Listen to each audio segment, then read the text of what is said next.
আবু বকরের দরবার থেকে সালাবার তালায় দিছে এইটা আব্দুর রহমান গলার মধ্যে রশি লাগায় টাইনা নিয়ে গেছে হযরত ওমরের দরবারে। ওমর গরম সাহাবী কথা শুনা কয় সালাবা আল্লাহ মাফ করবে কি মাফ করবে না জানি না, তাড়াতাড়ি আমার দরবার থেকে বের হয়ে যাও, তাড়াতাড়ি বের হয়ে যাও। ওমরের দরবার থেকে বের করে দিছে, আলীর দরবারে নিয়ে গেছে। আলীর কথা আল্লাহ মাফ করবে কি করবে না জানি না, আমার দরবারে তোমার কোনো জায়গা নাই।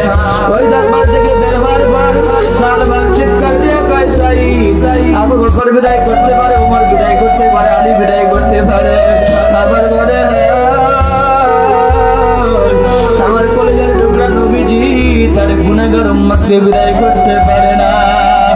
আমার নিয়ে চলো নবীজির দরবারে।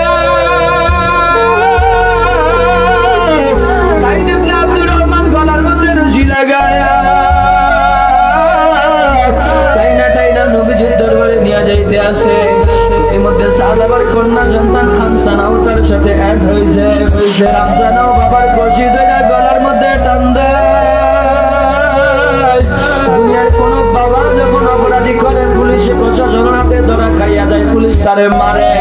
এমন সময় সন্তান যদি যায় তার সামনে দাঁড়ায়, এমনিতেই বাবার লজ্জা হয়ে যায়। এর মধ্যে শয়তানও যদি বাবার সন্তানও যদি বাবার গায়ের মধ্যে আঘাত করে, বাবার কলিজা পেটে যায়। বাবা তখন মনে চায় জমির মধ্যে দাফন হয়ে যাওয়ার জন্য। সালাবাতুল আনসারী মেয়ে খামসানা যখন গলায় রশি ধরে টানে, সালাবাতুল আনসারীর কলিজা ফাটিয়ে দেয়, আল্লাহকে ডাক দেয়, আল্লাহ এত অন্যায় এত অপরাধ আমারে করছে, আমার মেয়েটা আমার গলা রশি ধরে টানে। সালাবাতুল আনসারী কান্দা কান্দা নবীজির দরবারে যায়। ও যুবক ভাই, তুমি তো সালাবার মতো যুবক। রাসূল বলছেন ইজা সাররাতকা হাসানাতুকা ওয়া সাআতকা সাইয়্যাতুকা ফাআনতা মুমিন। ও যুবক ভাই, শুনো শুনো, সালাবার গুণটা একটু শোনা যাও।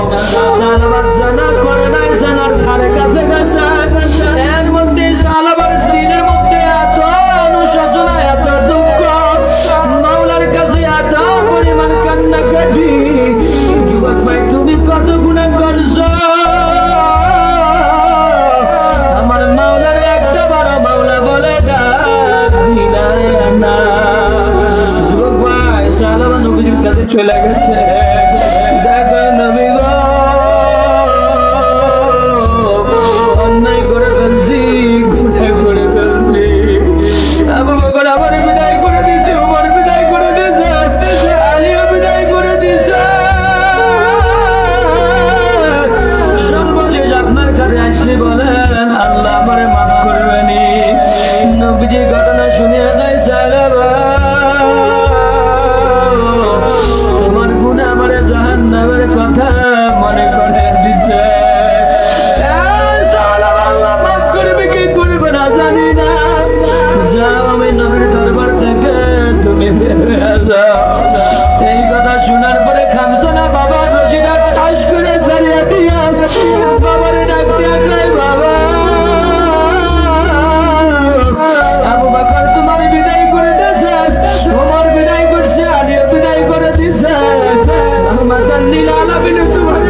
नया शेखो माशूक चरमदीद किरामन कातिबीना हम खबर नहीं सारवा जंगल दिखे दौड़ा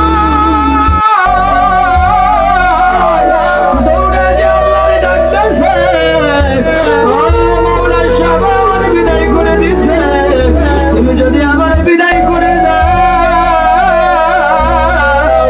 আমি সালাবারা ও মাওলা তুমি তোমার গুনাহগার সালাবারে বিদায় করে দিও তুমি তোমার সালাবারে বিদায় করে দিও না জাহান্নামের আগুন সহ্য করতে পারবো না ও মালিক কষ্ট দিতে হয় দুনিয়ায় যাও আজকের আগুন কলিজার মধ্যে ধাও ধাও করে জ্বালা যাও জাহান্নামের আগুনে জ্বালাও না যুবক ভাইরা যুবক ভাই আল্লাহুল মাওলা বালাগুল কুল আমার মাওলা তার জন্য হয়ে যায় পুরো আসমান জমিন পৃথিবী তার জন্য হয়ে যায় আল্লাহ সালাবা যখন মাওলার কুদরতি ভাই সেজদা দিয়া কইরা আছে মাওলার কুদরতি রহমতের দরিয়ায় ঢেউ খেলা শুরু হয়ে গেছে মাওলা ডাক দিতে জিবরাইল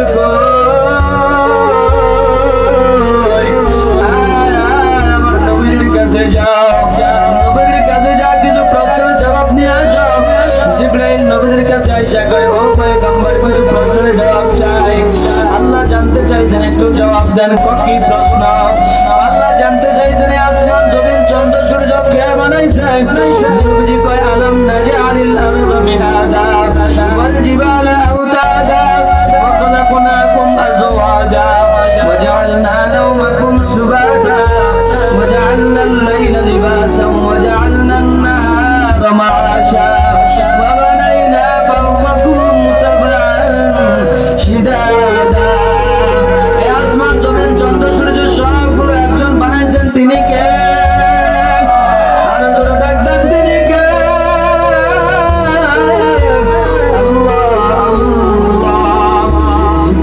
প্রশ্ন করে এবার বলেন মানুষগুলো কে বানাইছে নবীজিকে আমার মাওলাই তো বানাইছে মানুষগুলোর গুনাহ করার পরে গুনাহ মাফ করতে পারার মালিক আমার মালিক কই গুনাহ মাফ করতে পারা মালিক আমার আল্লাহ জিবরাইল আলাইহিস সালাম কয় ও পয়গম্বর গুনাহ মাফ করতে পারা যদি মালিক হয় গো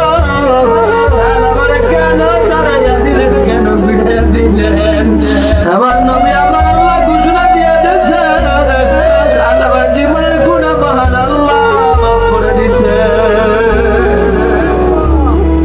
সুবহানাল্লাহ নবীজি কয় ও সাহাবীরা কে আছো যাও আমার সাহাবারে নিয়ে আসো আবু বকর দাঁড়াইছে ওমর দাঁড়াইছে আলী দাঁড়াইছে সালমান ফারসি দাঁড়াইছে দৌড়াইয়া যায় সাহাবারে তালাশ করে নিয়ে আসতে আছে লম্বা ঘটনা আমি শেষ করতে আছি আর 5 মিনিট সাহাবারে নিয়ে আসছে নবীজির দরবারে রাত্রেবেলা আসতে আসতে ফজর আযান দিয়ে বলছে বেলাল ফজর আযান দিয়ে দিছে নবীজি মুসল্লায় দাঁড়াইছে ইমামতি করবে সাহাবায়ে কেরাম নামাজের মধ্যে দাঁড়ায় নামাজের মধ্যে শরীক হয়ে গেছে সাহাবা নামাজের মধ্যে দাঁড়ায় গেছে নবীজি প্রথম রাকাতে পড়তে আসে আল্লাহ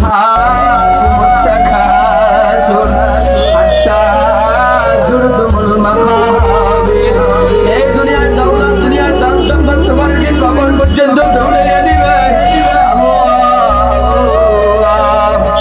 যুবক ভাই এইদিকে মনোযোগ দাও এদিকে মনোযোগ দাও আমার যুবক ভাই